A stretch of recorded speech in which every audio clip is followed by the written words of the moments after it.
Salam alaikum wa rahmatullahi ta'ala wa barakatuh. Bienvenue chers élèves, toujours avec la science, matière de sciences de la vie et de la terre, et avec un autre cours, toujours portant sur le chapitre du rôle du muscle squelettique strié dans la conversion de l'énergie. Pour le niveau de 12e année de baccalauréat, section sciences expérimentales, option sciences physiques et sciences de la vie et de la terre. Et on va entamer aujourd'hui quelles sont les conditions nécessaires à la contraction musculaire. Rappelez-vous, on a vu que les muscles, en se contractant, donc il subit des modifications, se raccourcit. Ce raccourcissement, on l'a vu lorsqu'on a étudié par un dispositif expérimental, le myographe, on a enregistré une secousse musculaire. On a vu comment se comporte lorsqu'il reçoit deux excitations ou plusieurs excitations successives.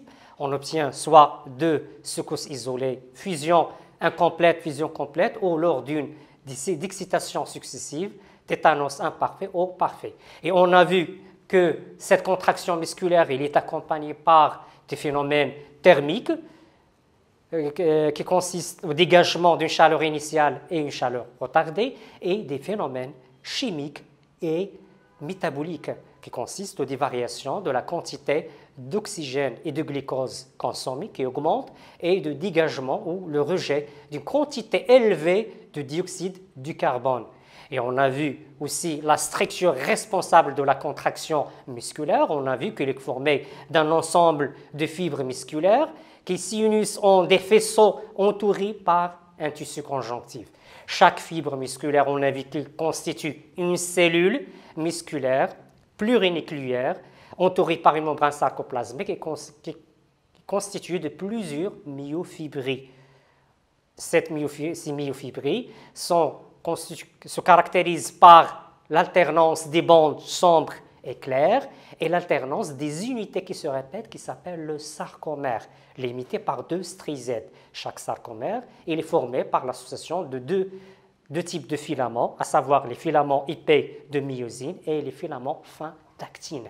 On a vu qu'il y a un glissement, donc lors de la contraction, on se pose la question, quelles sont les conditions qui sont responsables à cette contraction? C'est l'objet de notre séance d'aujourd'hui. Donc, regardons dans un premier temps, on va observer des myofibrilles au repos et myofibrilles en contraction. Donc, regardez dans les deux photos, donc myofibrilles de muscles striés humains au repos et l'autre myofibrilles de muscles striés humains en contraction. On se demande à partir de l'exploitation de documents, comparer l'aspect de myofibrilles quand le muscle est au repos et quand le muscle est en état de contraction contractée. Qu'observez-vous, chers élèves? Regardons bien, donc en comparant, qu'est-ce que vous observez? Quelles sont les variations que subit la myofibrille lorsqu'on passe de l'état de repos à l'état contracté? Donc, on repère deux strizèdes, regardons bien. Ce qui est noir ici, qui se trouve au milieu de la bande claire, ce sont les strizèdes, regardons bien. Ici, on a la zone H au milieu de la bande sombre, on parle de bande A, anisotrope, la bande claire I. Au milieu, il y a deux strizèdes. Regardons la longueur.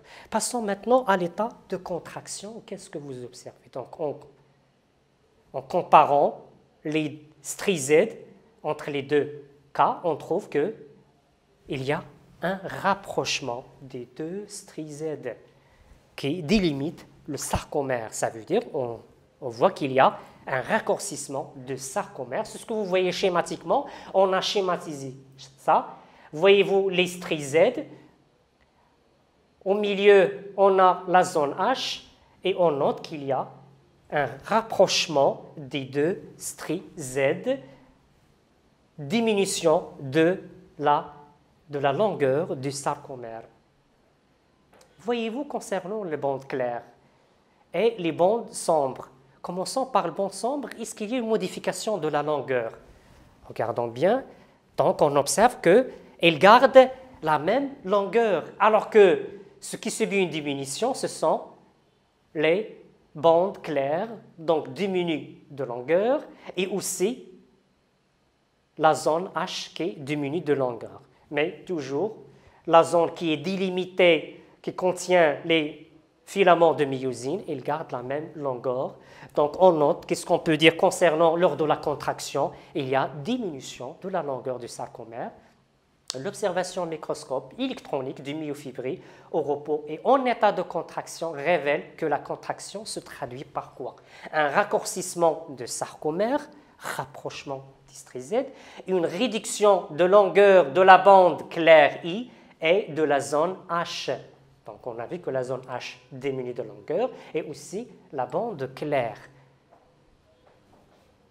Une constance des dimensions de la bande sombre A.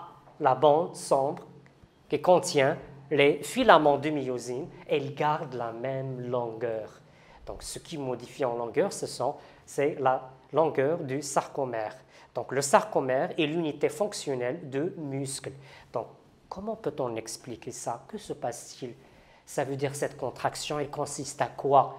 Donc, on a gardé la longueur de la bande sombre, sans changement et modification de la bande claire et de la zone H. C'est comme s'il y a un glissement entre les filaments d'actine et de myosine.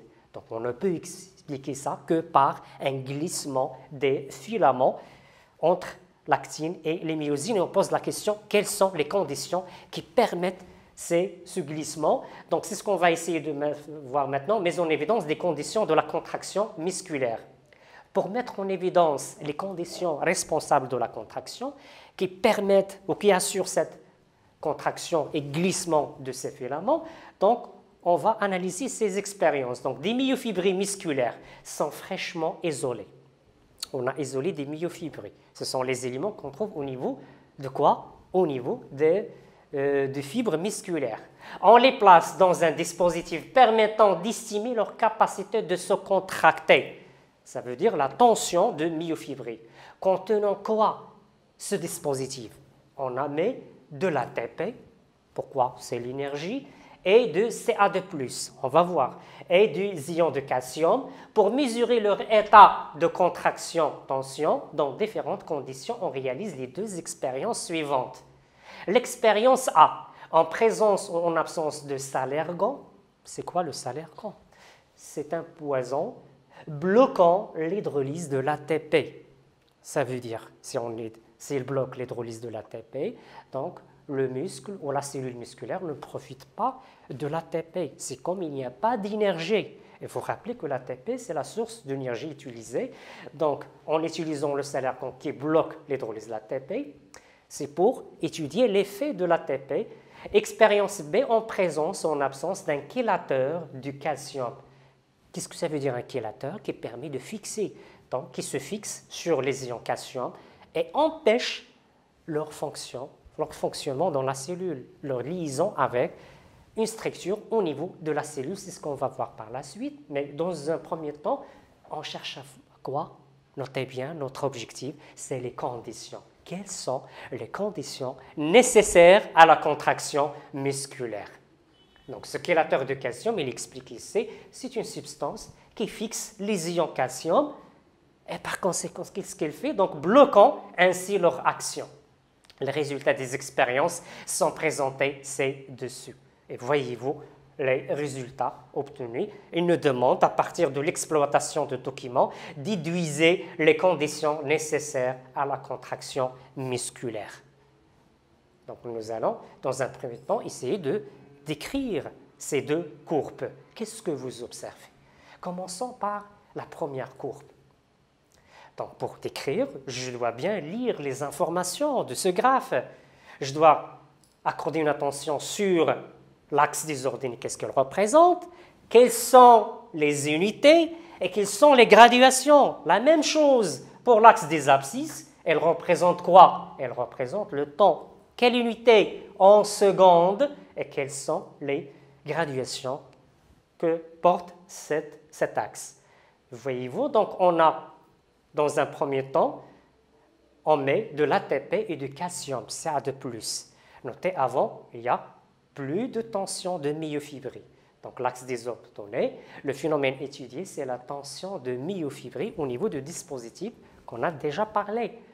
avec quelle unité? En unité arbitraire, on n'accorde pas une attention, mais juste on va s'intéresser à l'ampleur du phénomène. La tension, est-ce qu'elle est élevée, est-ce qu'elle est faible, en fonction du temps. Lorsque je mets de l'ATP et de calcium, qu'est-ce que j'observe? Qu'est-ce que vous observez, chers élèves? Ce qui est en bleu, sans doute vous allez me dire qu'on observe que la tension de myofibrilles augmente progressivement de façon exponentielle, donc de façon élevée, mais une fois lorsque l'on ajoute le salargan, et notez bien le salargan qui bloque l'hydrolyse de l'ATP, qu'est-ce que vous observez? On note que la tension de myofibrilles diminue jusqu'à s'annuler à la fin, donc après 5 heures, lorsqu'on ajoute le salargan, donc on note une diminution de la tension de myofibrilles. Ça veut dire quoi? Donc, le salargan qui bloque l'hydrolyse de l'ATP, pas de tension de myofibrilles. Ça veut dire pas de contraction de muscles squelettiques. Ça veut dire que, vu que le salargan influence sur l'ATP, l'ATP, elle est évidemment nécessaire pour la contraction musculaire. Passons maintenant au deuxième graphe, la deuxième courbe. De la même façon, je lis ce qu'il représente en axe désordonné, la tension de myofibrilles en fonction du temps en secondes. Lorsqu'on met de l'ATP et du calcium, de la même façon, on note la même chose, ça veut dire qu'il y a une augmentation de la tension de myofibrilles. Mais une fois lorsqu'on ajoute le chélateur d'ion calcium. Et je vous rappelle qu'on a dit que le chélateur, qu'est-ce qu'il fait? Donc il se fixe sur les ions Ca2+, empêchant leur liaison avec une structure au niveau de la cellule. Donc il y a une diminution de la tension de myofibrilles jusqu'à ce qu'elle s'annule. Mais dès qu'on ajoute l'ATP et Ca2+, les myofibrilles reprennent leur contraction normale. Ça veut dire ce qui signifie que la présence des Ca2+, il est important. Et si la présence de l'ATP, il est important. Donc on peut dire que les deux sont nécessaires pour la contraction du muscle squelettique. Sans ces deux éléments, il n'y a pas de contraction. Donc, on va essayer de formuler des phrases. L'ajout d'ions Ca2+ et de l'ATP déclenche immédiatement une augmentation de l'intensité des myofibrilles.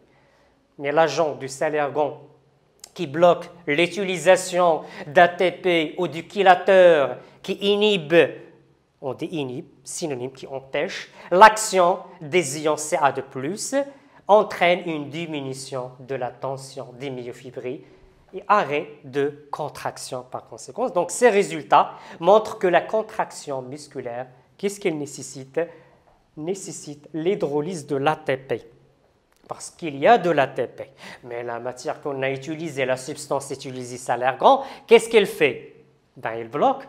Elle bloque l'hydrolyse de l'ATP. Même si on a un ATP, s'il n'y a pas d'hydrolyse, donc il n'y a pas de contraction. C'est pour cela qu'on note que pour qu'il y ait une contraction musculaire, donc il faut qu'il y ait l'hydrolyse de l'ATP et la présence des ions Ca2+.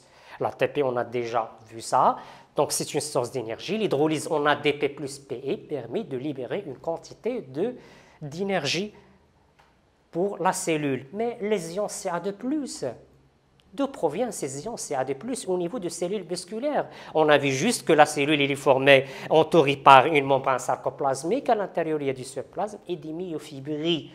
Donc peut-être qu'il y a une structure à l'intérieur de cellules musculaires. Vous avez une idée sur cette structure? Ce qu'on va voir. Donc on pose toujours la question concernant d'où proviennent les ions Ca2+. Et je vous propose une expérience. Des fibrilles musculaires striées sont isolées et cultivées dans un milieu physiologique contenant des ions calcium radioactifs. Un milieu physiologique qui contient toutes les conditions nécessaires pour le fonctionnement normal d'une cellule quelconque. Contenant de quoi? Des ions calcium radioactifs, Ca2+, 45. Des éléments radioactifs, ce sont des éléments qui sont, c'est une technique utilisée en biologie, en recherche scientifique, pour détecter un élément, pour suivre le devenir d'un élément. Dans ce cas, on s'intéresse au devenir de Ca2+, d'où provient et quel est son devenir. Donc le Ca2+, 45, c'est un élément radioactif, donc facilement révélable au niveau de la cellule. Puis ils sont répartis en deux lots, 1 et 2. Les fibres du lot A sont fixées en état de relâchement, alors que les fibres du lot 2 sont fixées en état de contraction. Donc, on veut quel changement? Donc, quel est le devenir de Ca2+ lorsqu'on passe de l'état relâché à l'état contracté?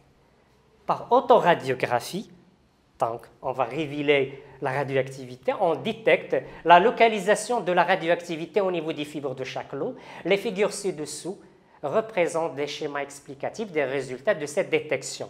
La figure A pour les fibres du lot 1, ça veut dire en état de repos, et la figure B pour les fibres du lot 2, ça veut dire à l'état contracté.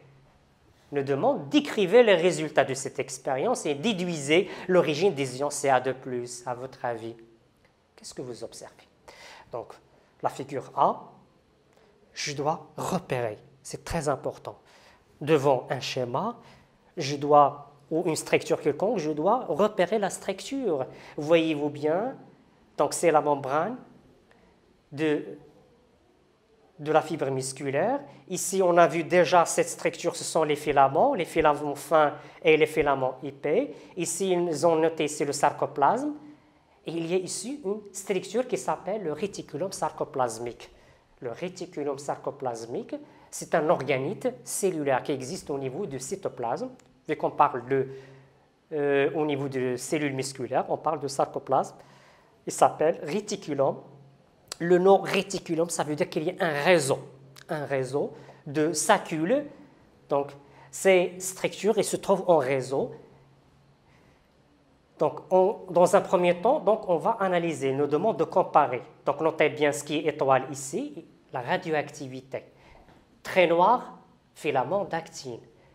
Cette structure, filament de myosine. Donc, je lis le document. Je repère à l'intérieur de ce document, je lis les différents éléments. Je vois au niveau de la figure A que les étoiles se trouvent à quel niveau? Elles se trouvent au niveau des réticulums. Elles se trouvent aussi au niveau du sarcoplasme. La même chose, la figure B, je trouve que les étoiles se trouvent au niveau du réticulum, mais se trouvent aussi au niveau du sarcoplasme. Mais quelle est la différence? Les étoiles se trouvent dans le réticulum et dans le sarcoplasme. Mais attention, le nombre des étoiles au niveau du réticulum est très élevé par rapport au nombre ici dans le sarcoplasme. 1, 2, 3, 4, 5, 6. Alors qu'ici, 1, 2, 3, 4, je n'arrive pas à dénombrer ici le nombre d'étoiles. Donc ça veut dire ici, donc la radioactivité elle est très élevée au niveau du sarcoplasme, alors qu'elle est faible au niveau du sarcoplasme.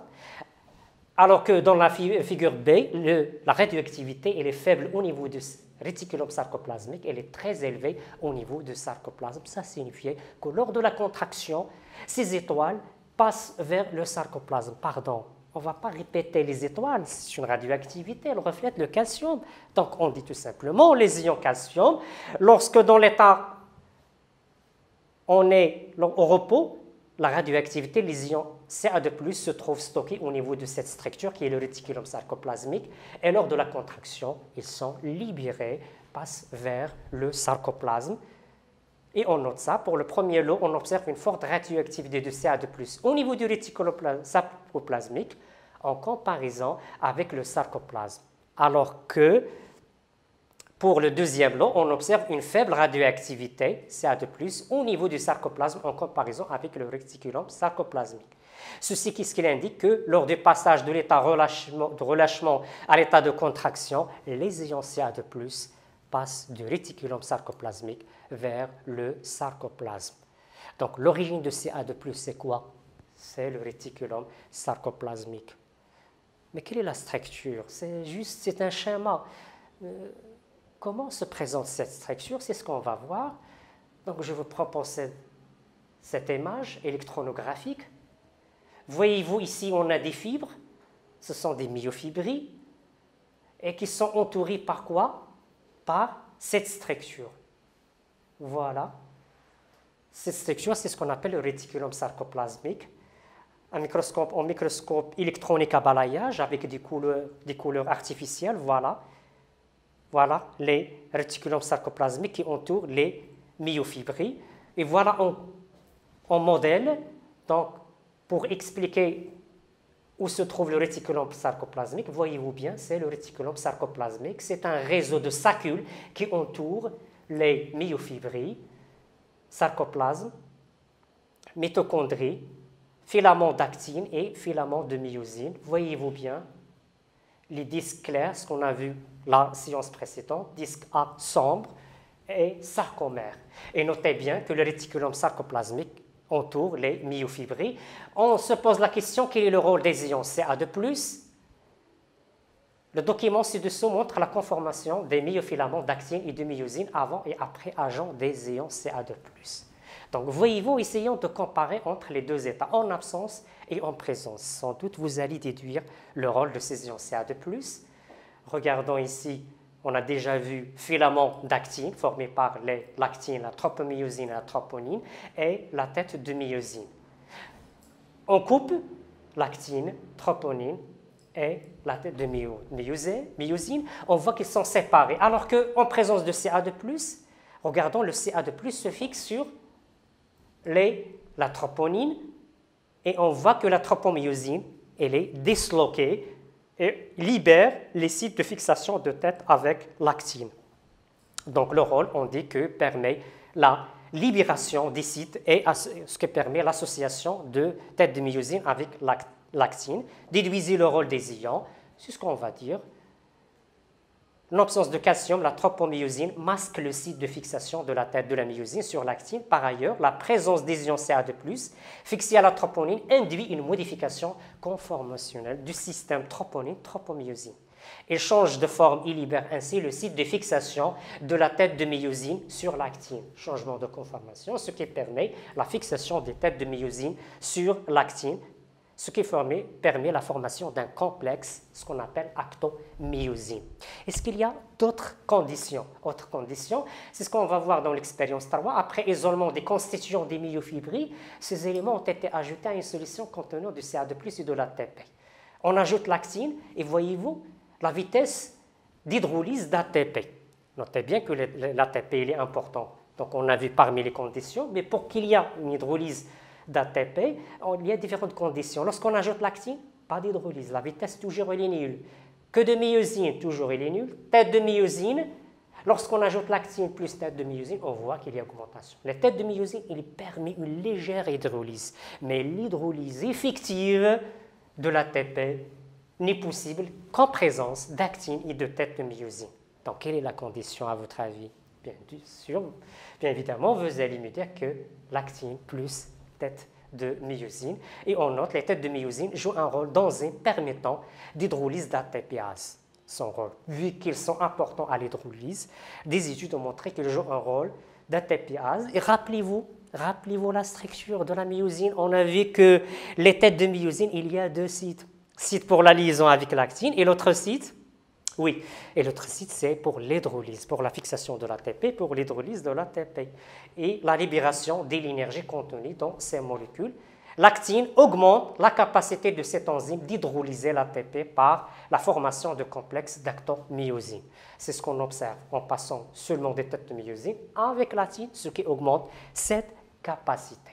Et donc, on dit que, comme bilan, lors de la contraction musculaire, le sarcomère se raccourcit, rapprochement de deux strisèdes. Ceci est expliqué par un glissement des myofilaments d'actine par rapport aux myofilaments de myosine. Le sarcomère est donc l'unité fonctionnelle. On a vu la séance précédente que c'est l'unité structurale, maintenant c'est une unité fonctionnelle. La contraction de muscles se résume au niveau de ces sarcomères qui se raccourcissent.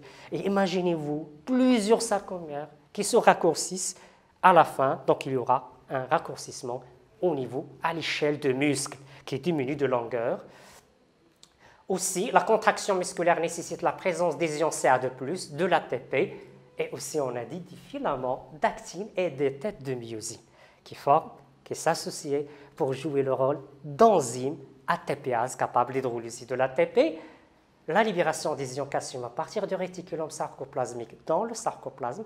Ces ions se fixent sur la troponine, permettant le démasquage des sites de fixation des têtes de myosine sur l'actine, ce qui entraîne la formation du complexe actomyosine qui catalyse l'hydrolyse de l'ATP fixée sur les têtes de myosine, ce qui permet de libérer l'énergie.